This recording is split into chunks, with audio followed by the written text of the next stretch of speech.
Namaste. Mercy and I are in the Hotel Umaid Bhawan in Jaipur, India, and I left off the slideshows back in Varanasi, so that's where we're going to pick things up.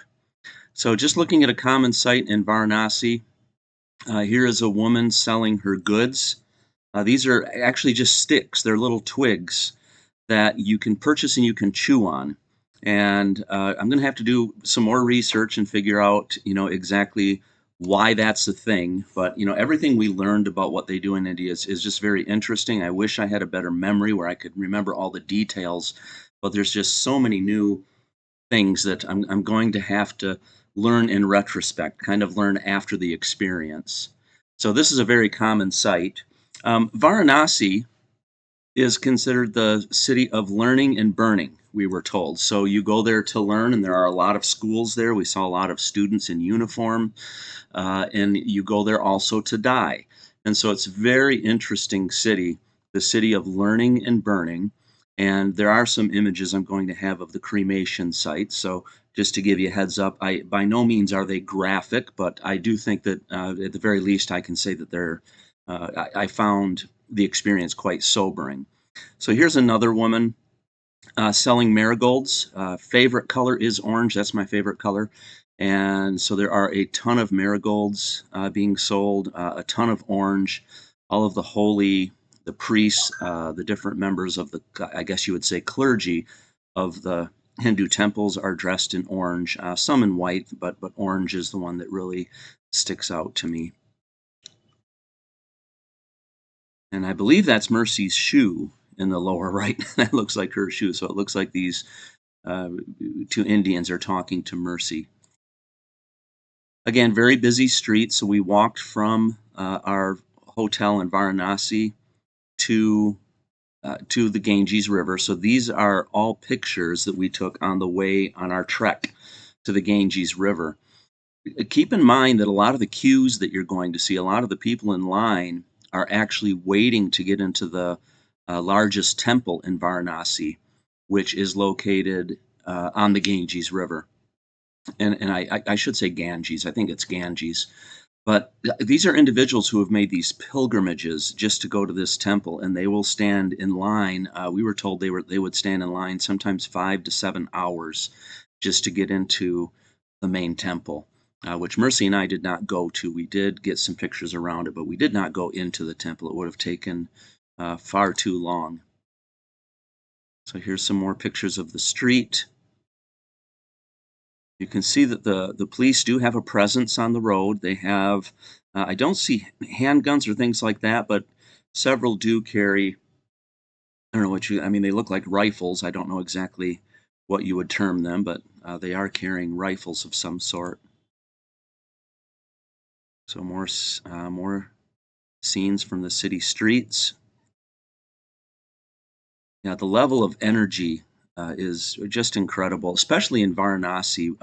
We found that a lot of people had the blessings on the forehead, though. So in Varanasi, they really they showed their faith, or they showed their religion. They showed their belief. Um, More pictures here. This is the Hindu god Humanin. Humanin. Manahun. Now I'm drawing a blank on this, but you'll notice this image has this particular portrayal of God, because remember that the Indian gods are not the entirety of God; these are expressions of God. And some people call it the monkey god. I don't think we're supposed to refer to it as the monkey god, but I think the term is humanin or something like that. I should probably look it up quick, but I'm just going to guess for right now. And this is the aspect of this is the aspect of God that is heroic and does legendary feats, rescues. So this is like the power of God, if that's a good way for me to put it. So we have the body of a man, and we have kind of a monkey-like face. So lots of clothing stores, Just beautiful garments for weddings. Street food. Mercy and I did try some street food. We just made sure that it was either being cooked in oil in front of us or it was very clearly very quite hot. And we did not have any trouble with the street food. So it was actually very good. Bulls and cows everywhere, of course, dogs as well. And they just kind of make themselves home in in the street, and then people give offerings to them. So they give them food. So here's a bull, and you can see Mercy is approaching it, and the bull has food put in front of it. And even the bull, I'm just noticing, has kind of the orange paint or the orange dye, I guess it would be.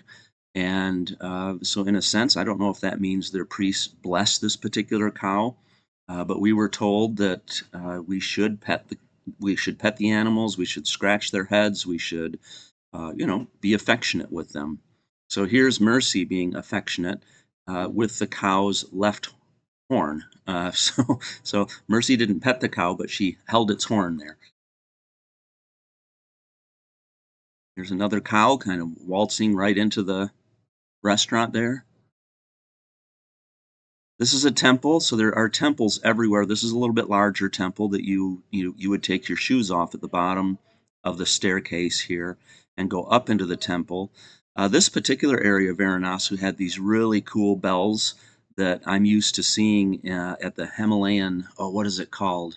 Mount Everest ride in Disney and Animal Kingdom. They had these bells, and I've been looking for these bells because I would love to purchase a couple for my home, but haven't found the bells with the nice clappers.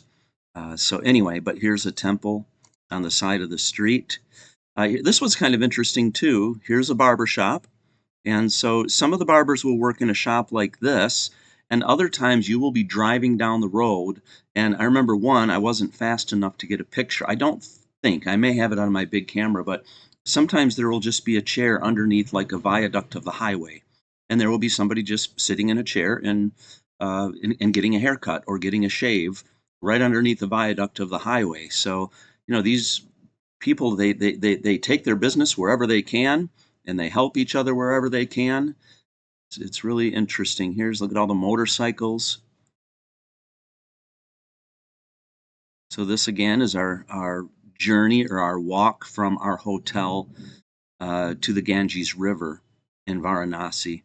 Very many shops like this that have just the different figures of the different gods and goddesses, the different holy symbols. Jaipur is called the Pink City, and then there's also the Blue City, the blue part of Jaipur. So, and the part of Jaipur we were in was the Pink City, so a lot of the buildings were pink. And then the other part of Jaipur is called the Blue City, and a lot of the buildings are blue. I did ask if the colors had anything to do with male and female, because they do separate male and female very strictly, or very very much down traditional lines here. Even to the extent that when Mercy and I received our blessing, a couple different blessings, uh, we had these strings attached to our wrists, and my string had to be attached to my right hand, and Mercy's string was attached to her left hand. And that goes along with yin yang. It goes along with chaos and order. It goes along with it even reflects right brain and left brain um, understandings of neurology and how the brain works, the different hemispheres of the brain. It even goes along with that, which is really fascinating. So I was kind of curious if maybe pink and blue were chosen for reasons of sex, and the individual did not think so, but I'm not sure about that, because it just seems like whenever I see something symbolic, or I notice some sort of a pattern, it seems like the more I research it, the more it's like, oh my goodness, there's actually a reason behind that, that has even seeped into our culture, where blue is for a baby boy and pink is for a baby girl. Here are some more uh, street cooks, street vendors. Again, you can see the pots, you can see the hot, the coals underneath the pot. And so anytime you can see the bread and the things that they cook in oil, it's safe to eat. We did stay away from sauces, cold sauces, kind of like condiments, and we also stayed away from garnishes. So uh, there were a couple of times when we forgot to say, please don't garnish our food with, cilantro or fresh vegetables. We didn't have any trouble with that, but we did try to be careful with what we ate. Here's another one of the alleyways we walked down on our trip to the Ganges. There's these little cubby holes, and sometimes people stay right in these cubby holes. So down at the bottom of the blue blanket, you can see there's a little mattress, or a little mat is probably more accurate. And somebody will live in here, and they'll come and sit here and try and sell things. There's a religious figure in white. Oh, and one in blue. It looks, when you look at the pictures, it almost feels claustrophobic, but it really isn't as you're walking through. There's just this flow and this pulse that you feel, and it is tight. You don't have a lot of moving room, but the pictures make it much more claustrophobic, I think, looking than it really is. Here's a vendor just working in the window. So all of these individuals are in a queue to go into the temple, the main temple on the River Ganges. And I would say that the queue, the line was probably, I'm going to guess, maybe a kilometer long, and it kind of wove through all of these little alleyways.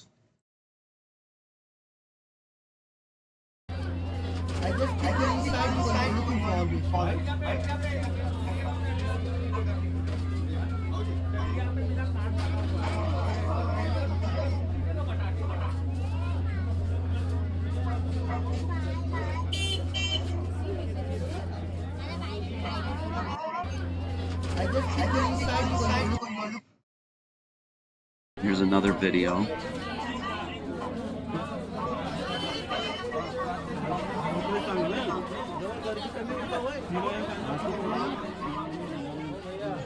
You'd even see every once in a while somebody would be walking their motorcycle through these alleyways. I'm not quite sure what they were thinking by doing that, but sometimes they would walk their motorcycles through.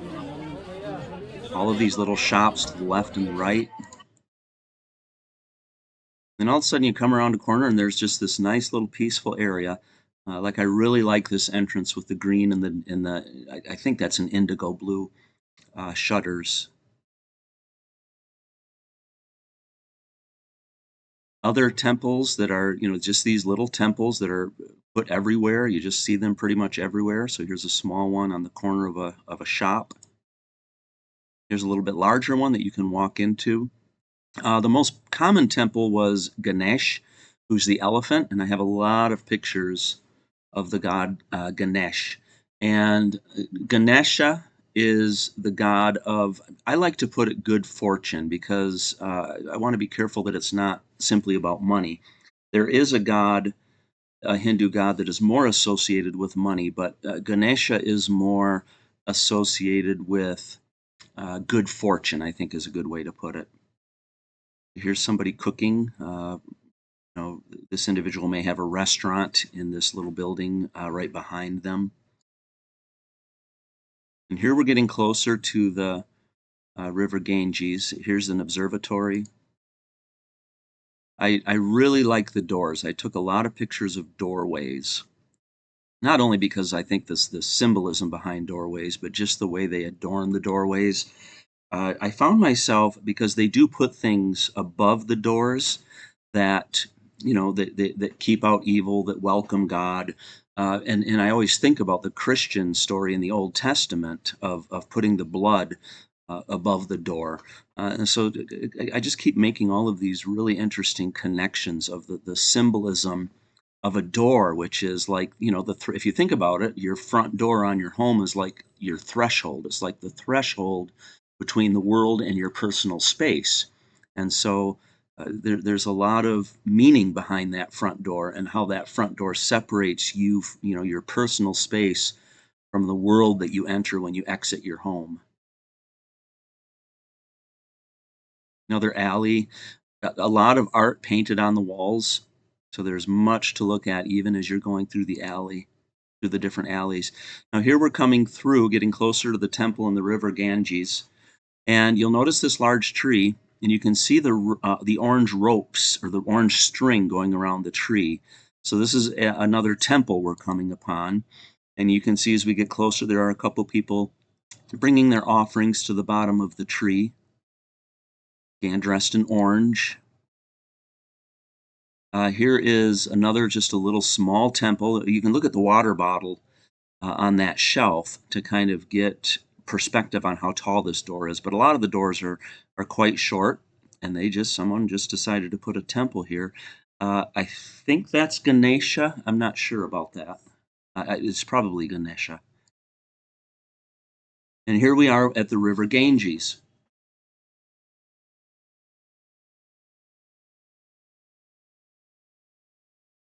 Here's the back side of that tree. Again, you see the orange cord wrapped around the tree. So the river is behind us, and I'm taking more pictures of this tree. Here's several smaller temples. Some of the temples you can step down into.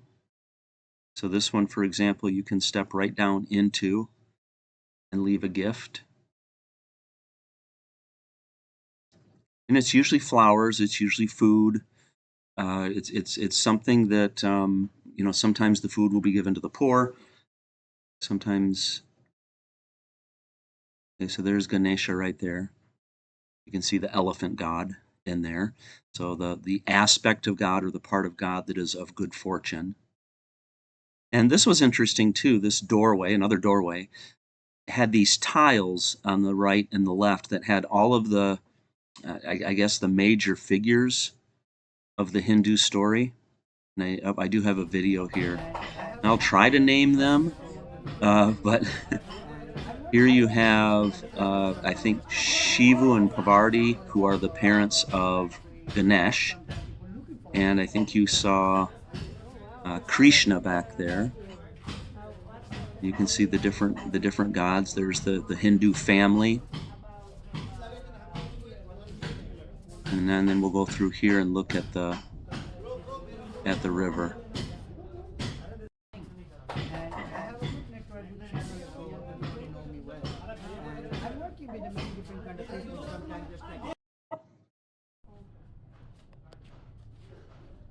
Another small temple that you just step down into. I believe she's like the temple caretaker.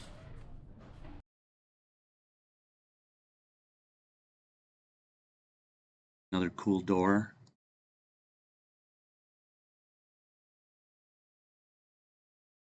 Here too is a door, so you can see under the threshold. You can see on top of the threshold of the door. Well, on top of the door, you can see Ganesh, and I think that's probably Krishna. I'm not sure about that though. I can't see it that well. Another very cool door just at the end of an alley.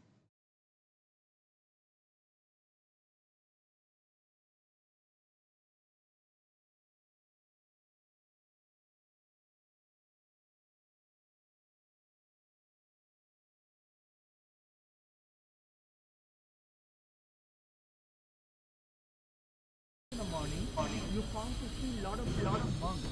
They come very early in the morning to hide the boat and be on the. And here we are at the river Ganges.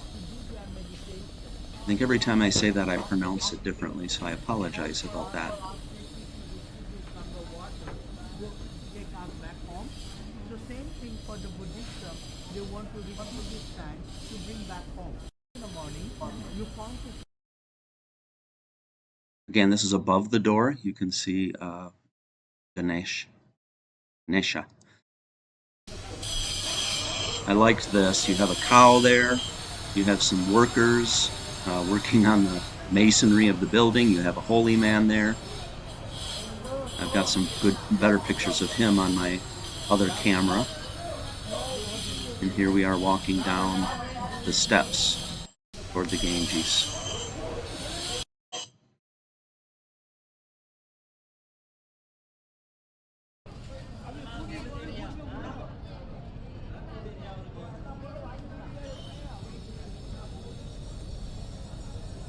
Now to the left of us is an alleyway where they would bring the transitioned or the deceased.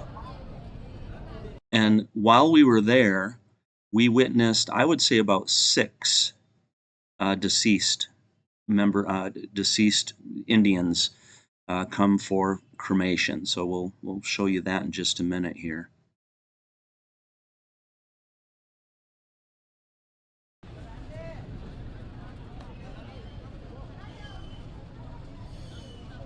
If you look down, you'll see, like right there, you'll see people bathing in the Ganges.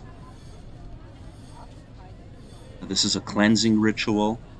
So even though we saw a lot of people playing in the river, it's also thought to be like a cleansing ritual. I kind of liken it to baptism. Here's the Baba. We got a better. The Baba School of Music. So there you go. Oh, it looks like they're on Facebook. I'll have to look that up. So the Baba School of Music. I thought that was funny.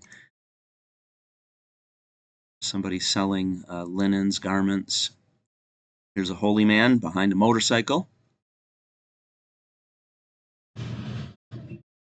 Picture of Krishna on the right in blue, I believe. Notice the swastikas. The Hindu swastika goes counterclockwise, so it looks like it's turning counterclockwise. You'll also see the Hindu, I think the Sanskrit symbol for Om, the Om, which is the sound that is made in chanting. So, of course, the German swastika, I believe, goes the other way. So the German swastika appears to be rotating clockwise. So that's how you tell the difference between the two. If I remember, I researched this a while ago, so I think I'm correct in saying that. Another one of these really old trees that just kind of appear to be growing right out, right out of the building, which they may literally be doing.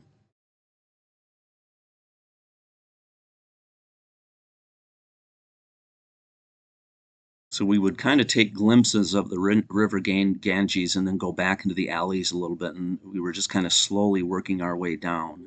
So here's another alleyway. Sorry, I'm going through these quickly. It's a monkey.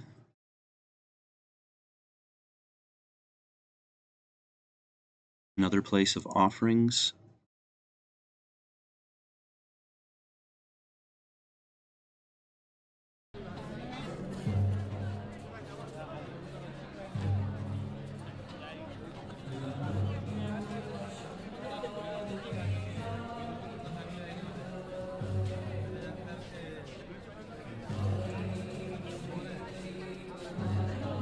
And this is the queue to get into the temple. Notice there's guards. So when we look to the other side here, so pilgrims or Hindus that want to get into this temple will stand in this line right there.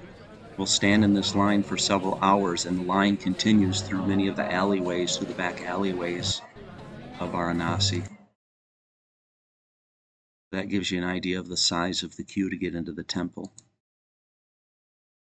It's also interesting that the number of guards was due, at least we were told that the number of guards was due to this being a Hindu temple, and right next to the Hindu temple is a mosque. And so there is apparently some tension, which makes sense. There's usually a lot of tension between different religions, which I think is unfortunate that we look at what separates us instead of looking at what brings us together. But that is the reason for the number of guards, we were told, is because this particular Hindu temple is right next to a large mosque. So here we are on the roof.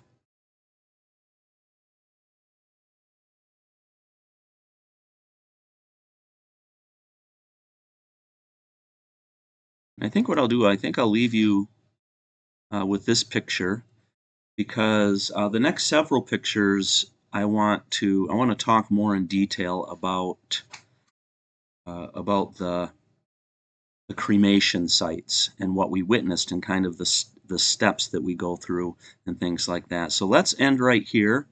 with a picture of this little altar. I believe this is Ganesha. I'm not sure, but I just really liked all of the writing around it. It was just this was just kind of inset inside this little wall. So it was just a very cool thing to kind of take in.